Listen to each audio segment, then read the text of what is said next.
Why hello there, and welcome back to, I guess, video? Ferox?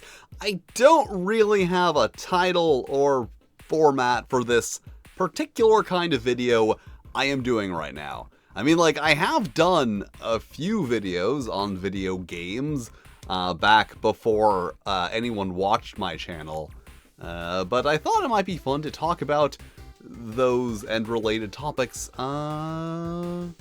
again. Also, hey, remember when I used to do videos sitting down? That was way easier and more comfortable than doing it standing up. And now for the actual topic of this video. For a while, I've been looking for a new gamepad because as a retro gaming enthusiast, I run into a bit of a situation sometimes that while something like this is perfectly good for the vast majority of games released after 2002, it can be somewhat suboptimal for other games I want to play because, and I'm gonna shock the young viewers here, different video game consoles actually used to have different unique controllers with different unique button layouts instead of just being the same controller but with the analog stick and D-pad swapped. So I have spent a lot of time, if you follow me on social media, you will know just how much, looking for a good 6-button controller, and after just giving up on finding a wired one because I guess we just don't deserve wired controllers anymore for some reason. I guess Big Battery has all of the controller makers in their pocket. I had narrowed down my options to the Retro Fighters Brawler 64 and the newer 8BitDo or Do, I really have no idea if it's pronounced one or the other, 64 Bluetooth controller, which admittedly loses points for its name, and also lost a lot of points for only being available in solid black and solid white, which is a very strange decision because anyone who's ever actually played a Nintendo 64 wants their Nintendo 64 controller to look like a Nintendo 64 controller. However, that is an error that they have finally seen fit to correct, so I figured that maybe it would be okay to buy myself something nice, and picked up the 8BitDo 64 Bluetooth controller in the new classic colorway. And this is more of an end of the video thing, but I'm going to say it here at the beginning of the video so that more people actually hear it. Part of why I wanted to get a dedicated N64 controller is I've really been wanting to check out more N64 games, and I thought it could be a really cool thing to do on stream to check out every single N64 game, since I didn't get to check out the vast majority of them when they came out originally for obvious reasons. But now with internets and technologies, I can. So I thought it would be a cool thing to do. I even made a super awesome N64 controller overlay to do it with, so I've invested a lot into this idea, so I'm definitely going to stick with it for a little while. So that is a thing that I will presumably be doing for quite a while over on Twitch, because there's a fair number of games, and then the VODs going up on my YouTube gaming channel that most people don't seem to know exists. Unless, the whole scheme just falls apart. But for now, I am pretty excited about checking this out, and presumably you are excited about seeing me check it out because you clicked to watch a video of me doing that thing I just said. And here is the box waiting to be und, and as I said, I was interested in getting one of these controllers, but was holding off for a while, and the thing that finally made me pull the trigger, so to speak, was them finally making it available in the classic N64 colorway, because, I don't know, I feel like this is equally as iconic to the Nintendo 64 as the 3-pronged controller. So, let's look at what we got here. 8BitDo or Do, I do not know. 64 Bluetooth controller for analog 3D, Switch, Windows, and Android. All I have is Windows and Android in gray because, as I said, that is the only color that you want an N64 controller in. So now, let us get into the thing. Let us husk this.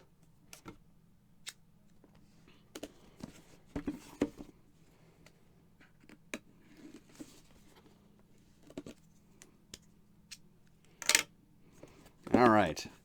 And the box becomes put that there so that you remember what I'm looking at. And here's the controller. It looks like a controller. And then we got the instructions and charging cable. And then we've got this box that's taking up a lot of room on the screen.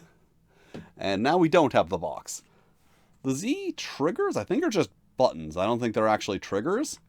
Which I like, especially for certain kinds of games, like fighting games, which is one of the things I wanted this for, because a 1, 2, 3, 4, 5, 6. So, it's got a nice weight to it. I don't like my controllers to be too light, and it's got a nice size to it. I also have big hands. Now, what would be really convenient is if, like, I had an original 1996 N64 controller to compare this to, which, you know, of course I do. So, comparatively, they are about, yeah, it is slightly smaller than an N64 controller. That is an interesting choice that they made. I feel like the buttons might be the same size, though. The analog stick obviously feels way better than on the N64, but, you know, it was 1996 when they made this one. Ooh, that sound. Let me put it next to the microphone so you can make sure you can hear it. Ooh, love that 8-way gate. Honestly, controversial opinion, I don't think this is a bad controller. People are like, oh, it's so weird with its 3-prong. Well, you hold it. It's fairly comfortable. Weirdly enough, I feel like my hands are big enough that I can actually use it like this. Unfortunately, the games are not intended for you to do it like that, seeing you need the Z button. If anything, I think the weirdest feature of the N64 controller is the memory card slot. Like, I understand what they were going for. I understand the idea of this and the Saturn having the memory card slot in the controller. Like, oh yeah, your friends can come over, they can bring their memory card, and then you can play together using your own save files. But I've just never seen that, like, actually implemented. I like the feeling of the D-pad a bit better. And as I said, the analog stick just feels way better. I don't know if it's because this one is, 30 years old, or if it's just what it was like when it was brand new. I don't think I've played on original N64 hardware in at least a decade, but the analog stick feels a little stiff, and this one feels very nice and smooth. And all the buttons feel nice. Oh, I pushed something. I think I turned it on. Oh well, I'll deal with that later. And then I assume we got instructions there. Manual's just going to be like how to pair. Yes, it's just the regular, how to pair on various things in lots of different languages. So that's a thing for me to read later. But now I think it is time for me to sync this up with my computer, get it set up in, a program of choice. And since it is an N64 controller, I think there's only one logical game to start with. Biofreaks. Okay, no, I actually mean Super Mario 64, which, contrary to the name, is actually not the 64th game in the Super Mario series, but only the 5th. So there you go, you got some free video game trivia in this video too. Alright, so let's run around. Obviously, I ran around a bit to get in here.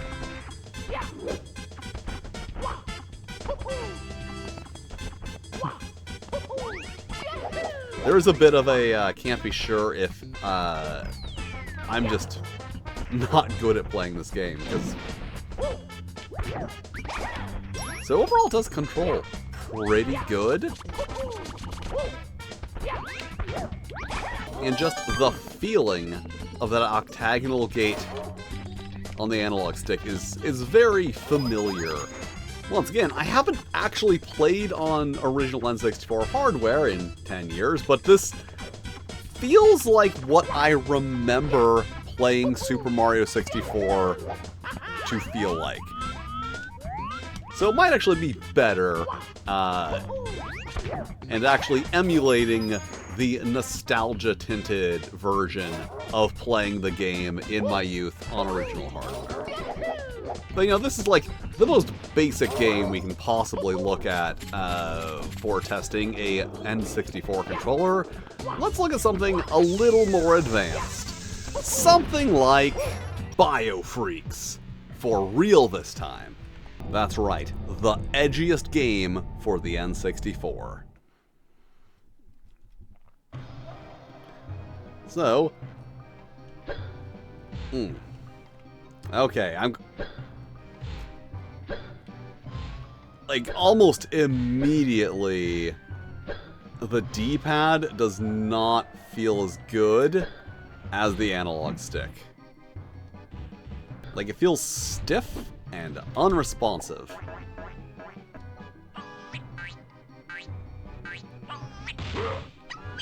Also, it's just like weirdly positioned down here, and I don't like that.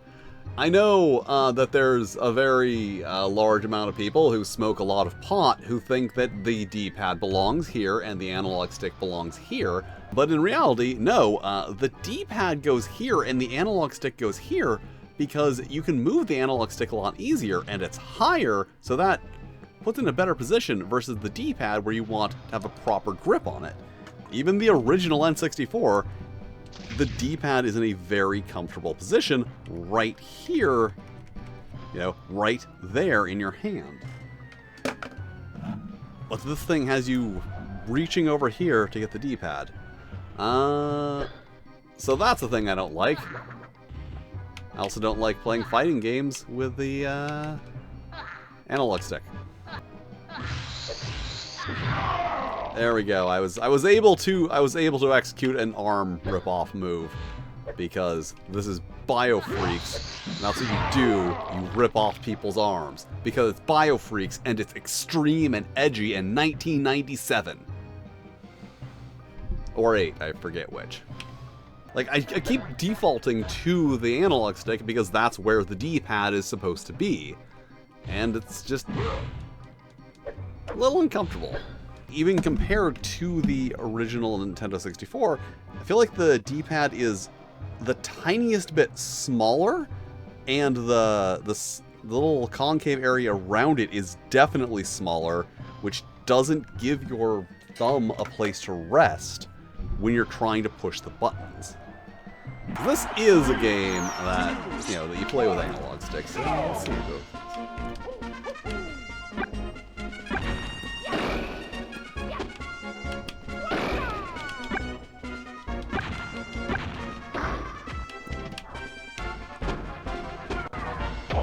I'm not very good at Smash Brothers.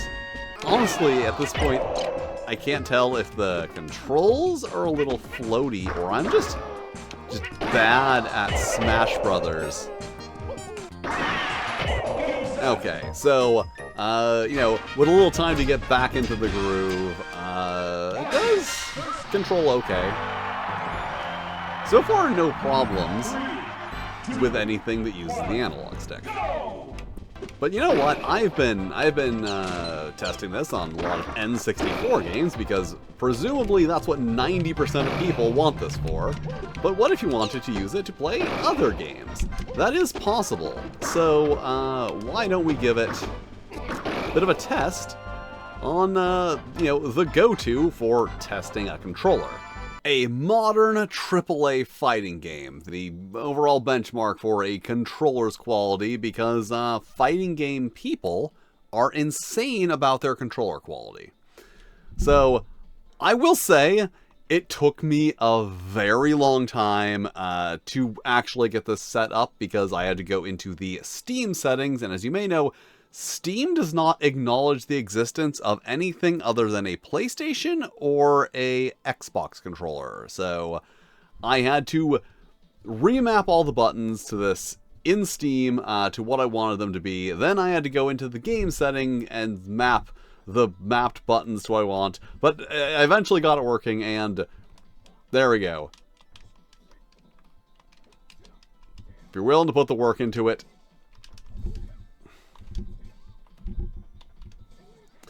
you can get it working. Now having it with like a good modern game, I will say it feels much better than it did with the N64 games. But there's still the issue that the D-pad is just inconveniently placed. Unfortunately, this is where the problems started, not where they ended. And I would just like to preemptively address something that some of you watching might think is going to be the answer to this first big problem, because the 8BitDo Ultimate software, yes, it is actually called the Ultimate software, does not support this controller. This thing is shipped to you with the C buttons mapped to the right analog stick, and that's just your problem. So without some kind of third-party mapping software, these 4 buttons will not work with anything that does not accept an analog stick as 4 discrete inputs, which to a degree includes Steam. When I was mapping this controller in Steam, I came across a very specific and very annoying issue. What I originally wanted to do was map the 4 face buttons to the C buttons, but Steam wouldn't let me do that. If you have never had the pleasure of having to use Steam's controller mapping, it is a very, very stupid process. Aside from the fact that it only recognizes one type of controller layout, 2 analog sticks, D-pad, 4 face buttons, and 4 shoulder buttons, it also only gives you the option of assigning every single input it expects your controller to have in a specific order. And the only way to skip an input is to press the A button on the controller you are currently mapping. And for some reason, which I must assume is related to the fact that it is interpreting these inputs as analog stick directions, if you assign the A button to one of the C buttons, that skip feature doesn't work. So you basically just get stuck on it asking you for inputs for the non-existent right analog stick. Which is just astounding to me personally, because with 20 some odd years of PC gaming experience, I have never seen any other program where the only option is to assign every single button in order. If you want to change one button, you have to go back to the beginning and do the whole thing over, unlike every other program I have ever used where you can just change the one button. Oh, but Steam can do that too, I hear you saying, you filthy Steam defender. You probably have a picture of Gabe Newell next to your bed. And yes, it can kinda do that. Like, yes, you could go into the Steam input settings and remap that imaginary right analog stick as a D-pad, and then map that D-pad as the face buttons for every single game with which you want to use the controller. And then once you have usable buttons, you'll probably still want to go in and remap those in-game. So just for example, in Street Fighter 6, the default assignment of heavy punch and heavy kick are R1 and R2, but I of course want them to be set to up C and right C. However, R1 and L1 are also used for navigating menus, so I don't want to change that functionality. So what I ended up doing was assigning L2 and R2 to up C and right C, and then reassigning heavy punch from R1 to L2, which then put it on up C. But then I also had to reassign drive parry from L2 to R1. And I got it all set up and it was very playable, but it was not a simple or convenient process to get there.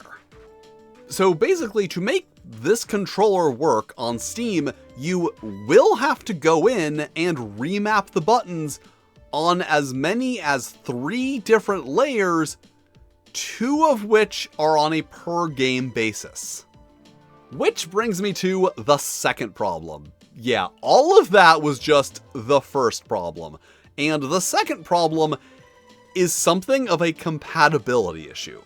This controller has switch and direct input modes, which means that something that only accepts X input will not even recognize the controller. So if you find yourself wanting to use such an application, you will need to download and set up an X input gamepad emulator to translate the direct inputs to X inputs. And ironically, I had to download 2 of those because the first one I tried also would not recognize this controller.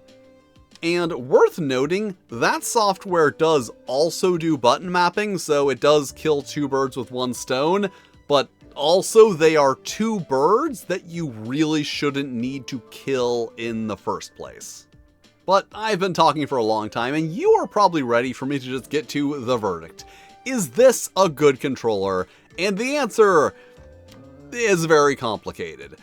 This is a good controller. It has a nice feel in the hand. The analog stick is very nice. The buttons are bouncy and responsive. The analog stick is a little stiff and awkwardly placed, especially if you weren't an Xbox kid, but overall, playing a game with this controller actually feels pretty good. The problem is that getting to the point where you are playing a game can be a bit frustrating. Basically, the issue overall is compatibility. If you are buying this for an analog 3D, then yeah, it's probably fine. But other than that, I would not expect to be able to use this out of the box without any additional setup. Like, I even had to go in and manually add it as an input device on my computer. And I am someone who was playing NES ROMs on Nesticle with a Microsoft Sidewinder. I am very used to the idea of having to map the buttons for my gamepad in every single game I play, and in many cases using a third-party program to translate my gamepad inputs to ones that a game will recognize. But if you are not, if you are someone who was getting a little confused when I started talking about recognizing an analog stick as 4 discrete inputs, or using a gamepad emulator to translate direct to X input, this might not be worth your trouble. And even if you do understand all of that and know how to deal with it, the question is, do you want to? Like, yeah, if you're just buying this to set it up in Project 64 and play Biofreaks in hybrid heaven, it's fine, it works great for that. But the second you want to use it to play any kind of modern game, you are going to start running into more issues than it's probably worth. And as I said, it is a controller that feels good to use, and I really wish I could recommend it, but I can't because getting to that usable state is not always going to be easy. And what could they do to change that? What would it take for me to wholeheartedly recommend this controller? one thing, just one thing: fix the button layout. All they have to do is update their software so that it will remap the buttons on this controller so that the C buttons are not eternally stuck being a phantom analog stick. A problem that I really wish I could say was the worst unchangeable button mapping issue on a retro game controller that I've ever seen, but unfortunately there is actually one that's worse. Also, it would be nice if they could get it to work with X input, but like, that's not even a priority for me. Most people, that's not going to be an issue. But the button layout is going to be an issue for anyone who tries to use this on anything other than an analog 3D or possibly a Switch. I did not look much into how well this works on a Switch, but I did see people complaining about the button mapping being wonky. And as I said earlier, just, keep in mind that if I decide to keep this, I will be streaming lots of N64 games over on Twitch, and you can watch me doing so. I may have already started by the time you see this video, so if you see this video, you can go check out my gaming channel, and if there is a video there of me playing N64 games, that means I've already started. And thank you for watching. If you enjoy my sassy wit, art, and saucy euphemisms, you can follow me on Blue Sky and Tumblr, or catch me streaming on Twitch occasionally, just, not very often. Also, there is a Discord now because people kept asking me if there was a Discord, and now there is. Links to all of that in the description. And as always, an extra special thanks to my Fightin' Flail Snails: Broken Unicorn, D-Stex, Diablade, Nikolai Snowtail, Puggo, Randy Mulholland, Ramogus, Renee D, Stephen Hafner, Stephen Kramer, Tila Glar, Toshiro Kuro, and Tyro the Fox. If you want to be cool like them, check out my Patreon or channel memberships. Two different things that provide similar but distinct benefits because they are on different platforms that only offer different benefits. But if you don't want to do that, that's cool too. You can still hit all the lovely buttons, like, subscribe, smash the buttons, whatever they are. Or, maybe click on one of these other videos that has mysteriously manifested from the ethers, which I am sure are lovely videos that you will also enjoy. And I will see you next time.